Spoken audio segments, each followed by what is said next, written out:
Hi, and welcome to the 10-Minute Food Truck Training Podcast. My name is Bill Moore. I am a food truck business coach and author of Food Truck 101 Beginner to Winner.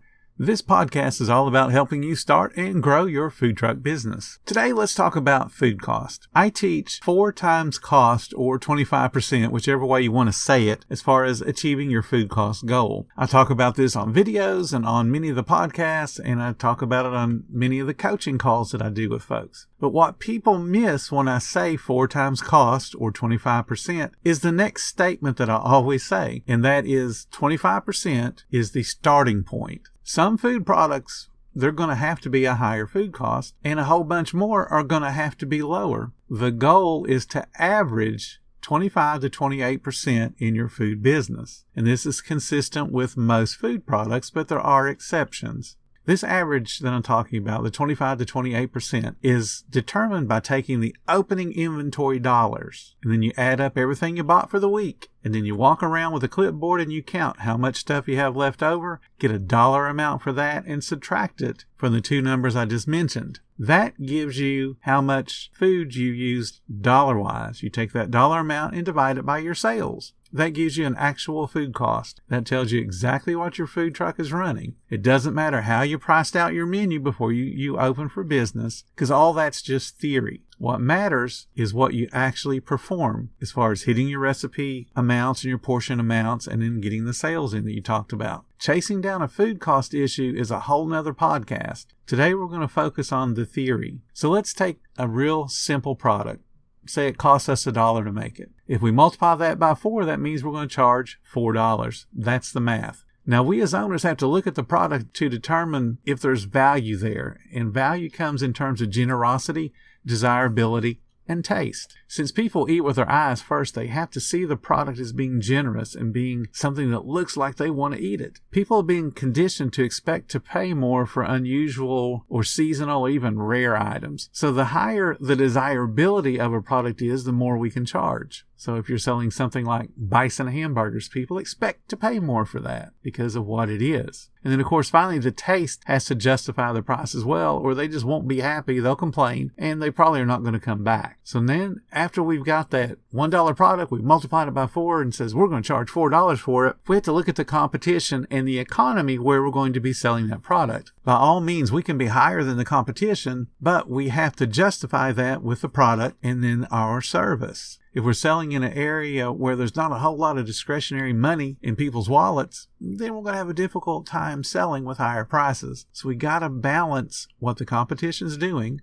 and what the economy will bear. Certainly we can beat the competition. What has to happen if we have to sell our food with a lower menu price, meaning it has a higher food cost, we have to suggest to sell low-cost food items, low food cost items, such as a drink or a dessert. That helps to lower the food cost for that particular ticket. That one item still has a high food cost, but we averaged the ticket food cost because we sold a low-cost food item. So it helps us to bring down the food cost for that ticket. So let's look at drinks. A bottle of water costs 11 cents. You can find it cheaper in places, but a good bottle of water, brand name's about 11 cents. So if you just stuck by my rule of 4 times cost, then you're only selling that water for 44 cents. So be serious. Do you know anybody of your competition, any fast food restaurant, any restaurant in general that's selling a bottled water? Are they selling it for 44 cents? Because I can guarantee you they're getting it even cheaper than 11 cents. The reason they sell drinks at the price that they do, the reason their desserts are priced the way that they are, is because it helps to lower the food cost. When people suggest to sell it, when employees suggest to sell it, and then the guest says, yes, I would like a water, or yes, I would like a soda.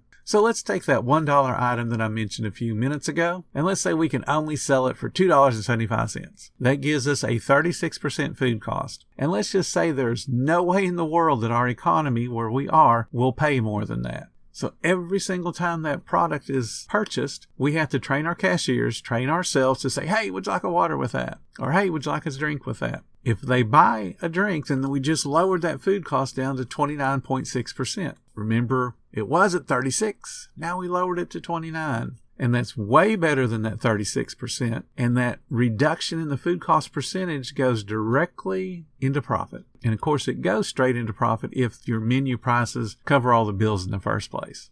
So let's take a product that's a little bit more difficult to price for people. Let's talk about seafood. If you're in a coastal area, seafood is plentiful and it's cheap. The further away you get from the coast, the more expensive the product becomes. So comparing your lobster price to people that live in Maine and you live in Arkansas, that's not going to work. The prices are going to be different and considerably different. Seafood done right commands a higher price and people will gladly pay it, but in a lot of cases that higher menu price does not mean it's a lower food cost. A lobster tail, for instance, can be about $9. Now, if you did 4 times cost, that means you're at $36 just on the lobster tail. And that is very close, if not higher than a restaurant that's selling a full live lobster boiled to order that has the claws and the tail intact. Plus, they're going to give you a salad, a couple of sides, and some bread. You can see that a truck cannot compete by comparing itself to a restaurant. It can't compare itself to somebody that has purchasing power where they can buy tons, literal tons of seafood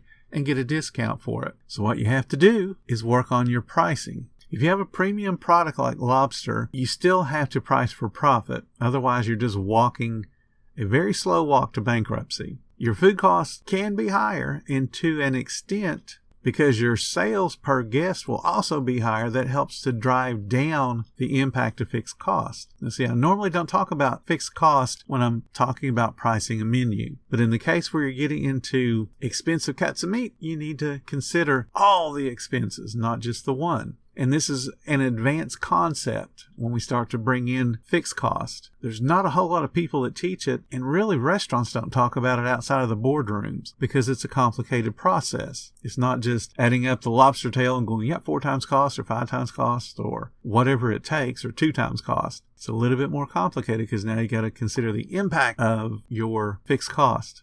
And those fixed costs, again, are things like licensing, insurance, cell phone, rent, loan payments. And to an extent, it can be your commissary, it can be propane, it can be gasoline for your generator. All of those things are consumed pretty much at the same pace, whether you sell $1 million today or you only sell 10. So think of it this way. A food truck selling their average check of $4 with a 25% food cost to 100 guests, they generate $400 in sales, and they have $100 in food cost. That lobster vendor or that exotic food vendor with the same guest count, 100 guests, selling a $20 plate with a 40% food cost to 100 guests, they still generate $2,000 in sales, but they have $800 in food cost. So let's say their fixed costs are identical. They are 2 vendors that sit side by side in the same city, so everything is pretty much exactly the same as far as fixed costs go. The $4 vendor then has profit before other expenses of $200 or 50%. While the $20 vendor has expenses of $900, and that's only 45%. And that 5% difference leaves more money for the remaining expenses, and most likely that's actually money for profit. Now remember, they are being able to show profit with a 40% food cost. They're doing it because they've generated more sales. Same guest count, same fixed expenses, a higher food cost, but more profit. The missing piece of the puzzle is taking all your expenses and seeing how they fit into the profitability of your specific business. 25% is just the starting point. I recommend it because it's easier for new folks to generate a profit quickly and to have some sense of security because they'll be able to put some money in the bank. But when you're dealing with high-priced ingredients like seafood or steak or exotic meats, they require a closer examination of all the expenses in your business to make sure profit is possible, and then how many guests it's going to take to achieve that profit. Because after all, if people don't show up to eat our food, it really doesn't matter how we price it. Thank you guys so much for listening. If you're finding all the information helpful in your food truck business, please consider becoming a monthly supporter of the podcast. Just hit the support button or follow the links in the description. Every little bit does help keep us going. If you need a business coach or somebody to help hold you accountable for your business's results, check out all my affordable services. The links are going to be in the description as always. If you'd like to be around like-minded, positive, supportive people, join our Facebook group. It's called Food Truck Training. We got a whole bunch of awesome members, and they're at all levels, from starting newbies to decades-old veterans. They've all got your back, and they're going to help you succeed. Thank you guys so much for listening. Come back tomorrow. I've got plenty more to say about helping you grow your food truck business.